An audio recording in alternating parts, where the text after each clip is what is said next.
सभी लोग बोधिसत्व बाबा साहब डॉक्टर भीमराव अम्बेडकर के परिनिर्वाण दिवस पर उनको श्रद्धांजलि देने के लिए इकट्ठे हुए हैं, जिन्होंने हमारे समाज को आगे बढ़ाया और हमें जीने का अधिकार दिया। जन्म तो हमें हमारे माता पिता ने भी दिया, लेकिन तब भी हम कीड़े मकोड़ों की तरह चलते और जीते, और वही पुरानी सड़ी गली व्यवस्था में क्या खाते, क्या पीते, क्या पहनते पता नहीं, मांस खाते, सड़ा हुआ क्या खाते और मर जाते। लेकिन दोबारा जन्म देने वाले हमारे जो माता भी हैं, पिता भी हैं, वो डॉक्टर बाबा साहब भीमराव अम्बेडकर हैं, जिन्होंने अपना जीवन समाप्त करके हमें जिंदगी दी है।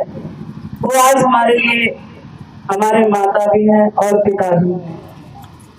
तो बहनों, भाइयों, बहुत आज का दिन हमारे लिए बड़ा ही महत्वपूर्ण है, क्योंकि जन्म, महापुरुष का जन्म किसी का उद्धार करने के लिए ही होता है।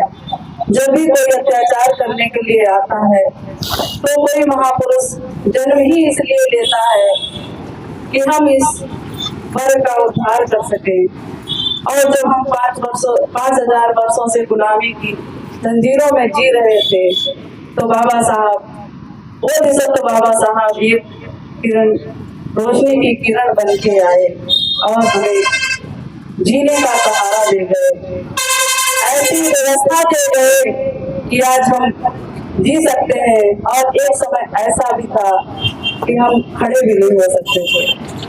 चलने की तो बात छोड़ दो, अभी हमें यहाँ पे पता चला कि यहाँ पे जो है कार्यक्रम करने से पहले यहाँ पे पुलिस आई थी।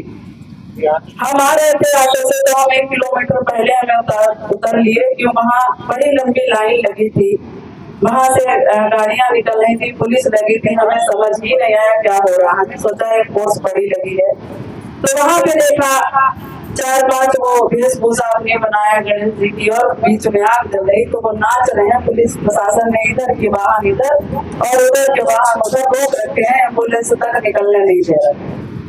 ये व्यवस्था है यहाँ की। तो ये यहाँ की व्यवस्था नहीं है, हर जगह अत्याचार हो रहा है। जो क्यों हो रहा है? क्यों हमारा समाज एकजुट नहीं है?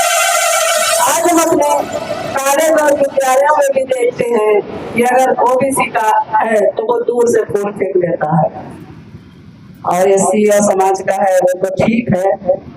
आज हम सोचते हैं तो भी कानून पासी जितने भी आते सब एससी वर्ग में ही आते, ब्राह्मण, क्षत्रिय, वैश्य, शूद्र को छोड़ के बाकी जितना समाज है वो शूद्र ही है। वो अपने चाहे किसी को अपना कोई भी माने है, वो शूद्र ही। तो ये बरसों से ये क्यों है? क्योंकि बरसों से गुलामी की जिंदगी जीते जीते आदत पड़ गई थी लोगों को, वो खड़े होने में उनको समय लगता। जैसे ही हम उठ के खड़े हुए तो फिर उन्होंने हमें दबा दिया। आज हम फिर घर में चले गए, फिर उठने की कोशिश कर रहे हैं। तो भाइयों, अभी जो कारवा बाबा साहब लाए हैं उसको गिरने मत देना। कहने का मतलब ये है कि इतने लोग हैं, फिर भी देखिए उनका कैसा जुलूस 1.5 किलोमीटर का है, जाम लगा रखी है। लेकिन हमारा छोटा सा कार्यक्रम श्रद्धांजलि का है, किसी महापुरुष की श्रद्धांजलि का कार्यक्रम है, जो पुष्प चढ़ाने का कार्यक्रम है, वो नहीं करने दे रहे हैं।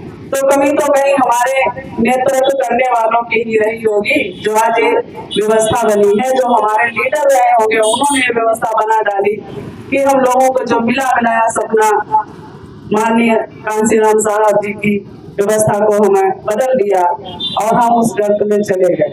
लेकिन हमारे भाई लोग आज इतने जोश के साथ हैं, तो फिर से उठने की कोशिश कर रहे हैं कि उनका साथ दें, और हम लोग भी उनके साथ लगे रहेंगे। सोचो बाबा साहब ने किन कठिनाइयों को, आज हमें अगर घर में से अपनी कोई चीज देनी पड़ जाती है, कोई फूल लगा मांग ले, तो हम ऐसा लग रहा है अपने कलेजे का टुकड़ा दे रहे हैं। बड़ी मुश्किल से तोड़ता है एक फूल। और सोचो जिसकी 4 संतानें दान कर दी हो, जिसने इस समाज के लिए, इस देश के लिए, उस पर क्या ही होगा। बाबा साहब जब लंदन पढ़ने के लिए गए तो माता रमाबाई अपने घर में बची हुई रोटी को पाकर रखती थी। जब बाबा साहब गए हैं तो उन्होंने क्या किया, उस रोटी को पीस के उसमें गुड़ मिला के उसके लड्डू बना दिए। जब बाबा साहब लंदन यूनिवर्सिटी में पढ़ रहे थे लाइब्रेरी में, तो वो क्या करते थे, लंच में वो बाहर नहीं जाते थे। लंच होता है इंटरवल, उसमें वो बाहर नहीं जाते थे, सारे लोग चले जाते थे कि वो 25 रुपया मिला था उनको वजीफा करने में ही वो अपना घर चलाना चाहते थे। खाने के लिए वो कुछ नहीं थी व्यवस्था उनके पास, सिर्फ पढ़ने के लिए पैसे थे। तो लंच में जब सब चले जाते थे तो बाबा साहब क्या करते थे, अपने कोट की जेब से एक लड्डू निकाल लेते, चुपके से खा लेते थे। बहुत दिनों तक ये चलता रहा। तो एक अंग्रेज भाई बोला कि भाभी जी ने आपको क्या बना के दिया, आप जो चुपके से खा लेते हो, हमें नहीं दिखाते हो।